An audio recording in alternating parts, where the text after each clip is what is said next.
اگر آپ بڑھاپے میں سکون چاہتے ہیں تو حضرت لقمان حکیم کی یہ 4 نصیحتیں کبھی نہ بھولیں۔ حضرت لقمان حکیم نے فرمایا کہ جو شخص بڑھاپے میں سکون اور عزت چاہتا ہے وہ زندگی میں یہ 4 غلطیاں نہ کرے۔ پہلی غلطی، لوگوں کے ساتھ ظلم اور ناانصافی نہ کرو کیونکہ ظلم کا بدلہ ایک دن ضرور ملتا ہے۔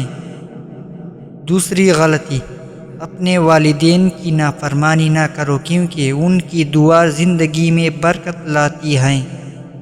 تیسری غلطی، حرام کمائی سے بچو کیونکہ حرام مال سکون چھین لیتا ہے۔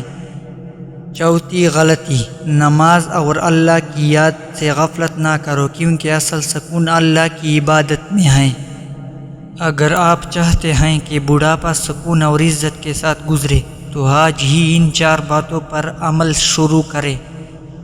ایسی مزید اسلامی نصیحتیں سننے کے لیے ویڈیو کو لائک کریں اور چینل کو سبسکرائب کریں اور ساتھ میں گھنٹی نشان پر کلک کریں۔